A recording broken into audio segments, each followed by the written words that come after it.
25 years ago, when I was 33, I took everything professionally that I knew and I threw it all away on the hopes and dreams of a new future. And in the end, I was successful, but in the very beginning, I thought it was over before it even started. First, I got to start at the craziest beginning. It's 1982. I live down in Richmond, Virginia. I'm like 14 years old, and I see Air Florida crash into the Potomac. It was one of those things that affected me, and literally watching that live on TV, I became phobic of flying. It wasn't until 1999 when I met my wife, Sharon.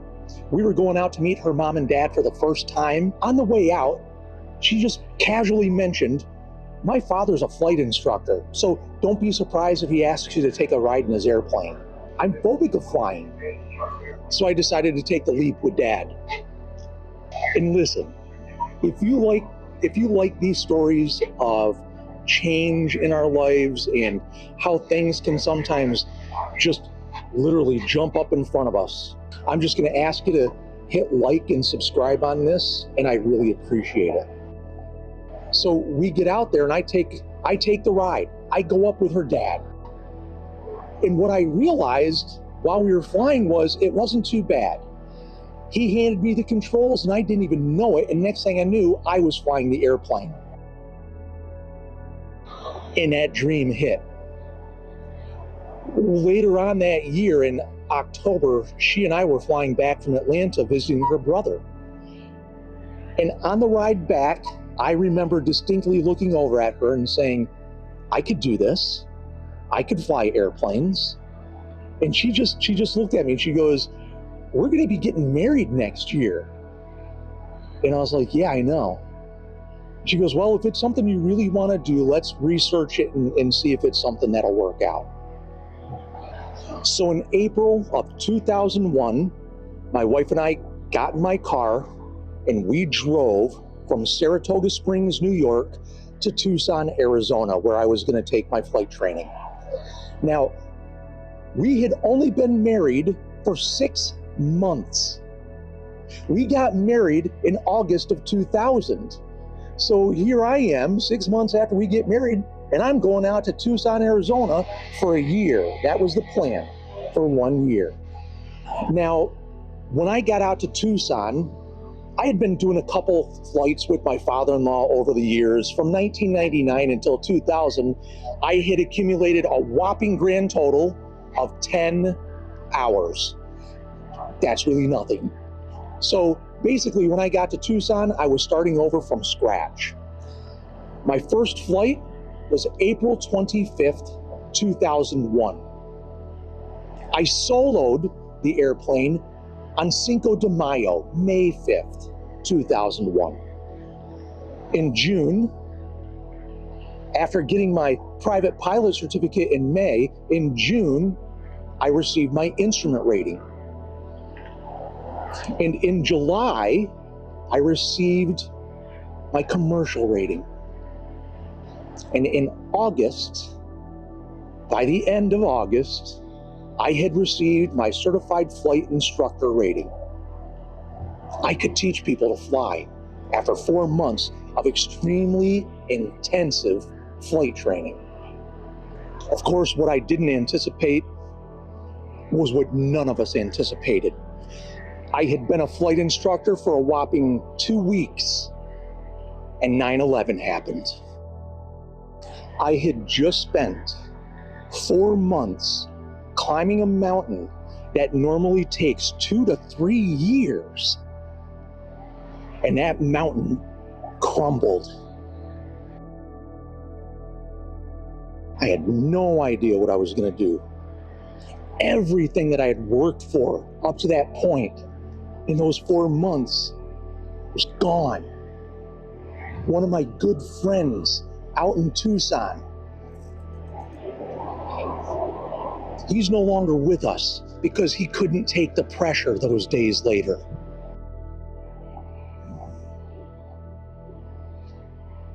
It was such a hard time. And so many of us had no idea what was going to happen in our lives. But I knew one thing. I was not going to give up. And I literally just made a decision mid-October that I was just going to go home.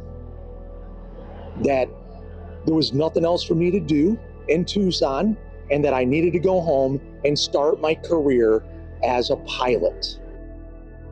So I called the flight school that I had attended for 1 or 2 lessons back in Schenectady, New York. I called and I introduced myself. I reminded them who I was, and I said, I'd like to come back and be a flight instructor. And I remember the manager, his name was Rit. He said, well, how many hours do you have? And I said, 370.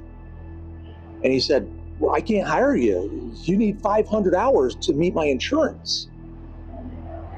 So I hung up the phone. I called my wife, and she said, what are you going to do? And I said, I'm going to come home and I'm going to become a flight instructor. And she said, what he said, and I just said, I don't care.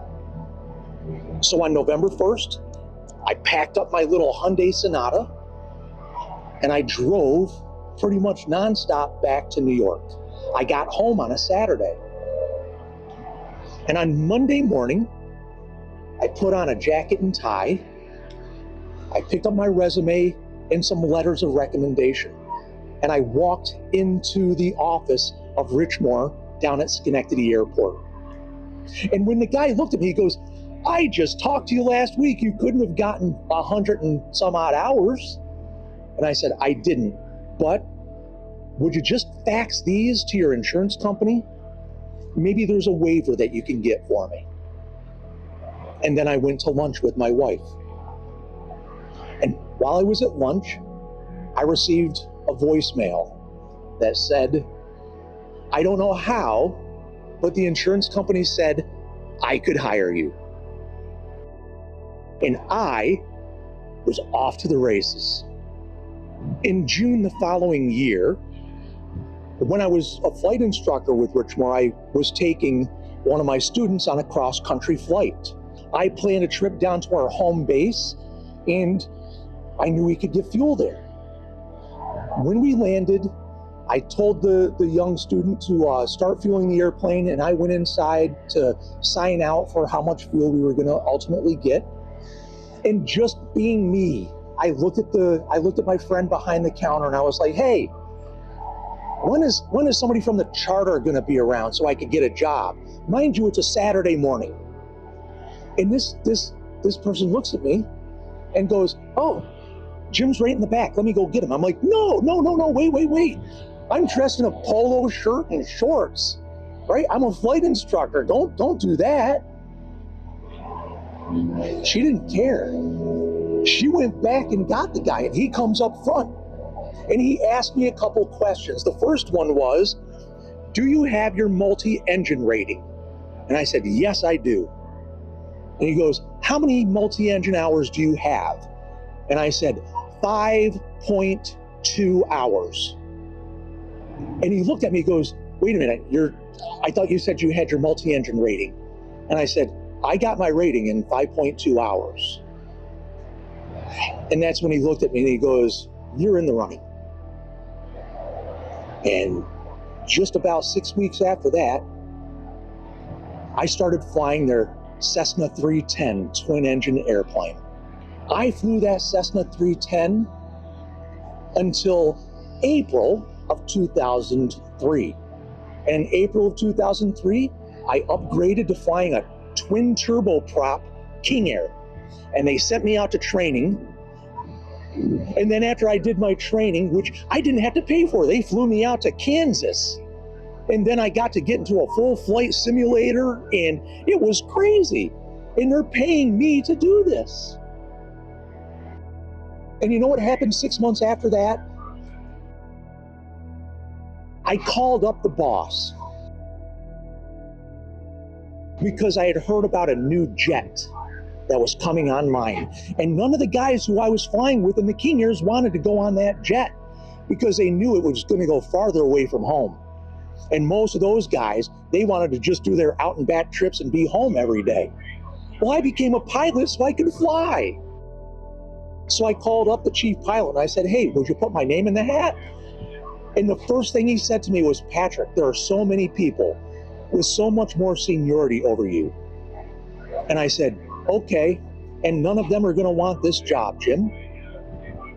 And then every day that I flew, when I left work, I stopped by the chief pilot and director of ops office, and I would always say the same thing. Hey, you guys have a good day, and don't forget, I'm your man. And then one night, I'd finished a flight, I'm walking out, and I saw the chief pilot's office light was on, and I walked in there, and the director of ops was there. And I said, hey, Bob, good to see you. Have a great night. And he goes, I know. Don't forget, you're our guy. And I was like, that's right. And he goes, have a seat. And he looks at me and he goes, you realize jets go really fast, don't you? And I just went, yeah, Bob, I know. And he asked me, how many hours do you have? And I said, well, after this flight, 1,025. And he said, Patrick, we've been in business since you were born.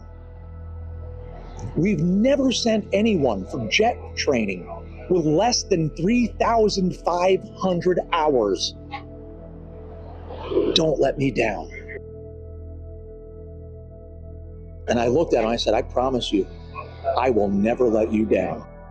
So with 1,025 hours in my logbook, I was flown out to Wichita, Kansas again. I was put back into the simulator, and I earned my first jet type rating, an SIC rating on the Beechjet Diamond Jet. And I couldn't have been more than proud of myself, right? I had done this incredible journey in 2 years from 9/11. It was October 2003. I earned a jet type rating. And you know what happened the next year? I got another jet type rating because the owner bought a new jet. A couple years after earning that Falcon jet type rating, I also flew Gulfstream, so I got to fly and learn those aircraft. And I enjoyed a great career flying airplanes. I decided for me personally that I was missing my family life. And no matter how much money I ever made, you could put all that money in a room and I couldn't buy 1 second of time with my family back. I couldn't buy back my son's first soccer goal. I couldn't buy back my daughter's first ballet recital. We moved down here. I had this great job teaching people how to fly in the flight simulators. I got into management. I became the director of standards, the person who is in charge of all the federal aviation regulations in the facility. It was my responsibility to make sure that everybody was trained properly, according to FARs, according to whatever authority was ruling them.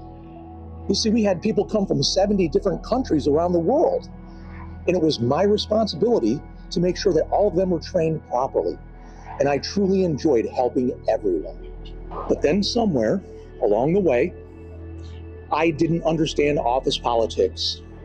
That was never one of those things that I focused on. I was always more concerned about helping people. I was fired on August 29th, 2024. I believe when I got my flight instructor rating for the first time, it might have been around August 28th. So I find those dates kind of interesting. It would be easy for me to say what a horrible way to have my life just fall apart at the end. At 56 years old in 2024, I kind of didn't know what to do initially. Everything that I had known for the past 25 years was gone. And I got angry. And I kind of threw my pilot life away for a little bit. And what I've realized over the past 2 years since being fired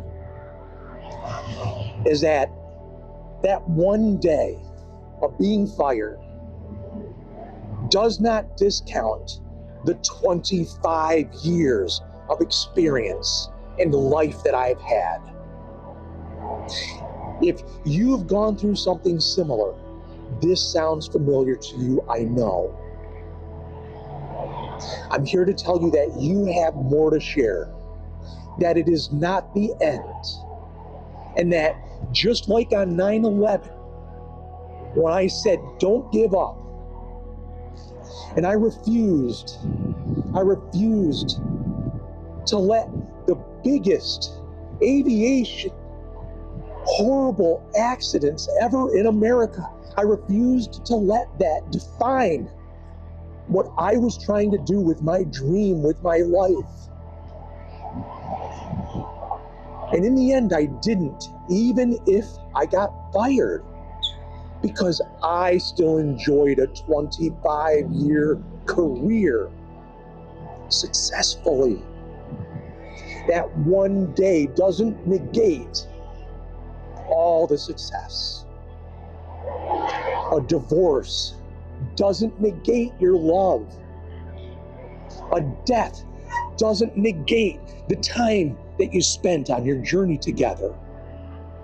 It's not over. Don't ever give up.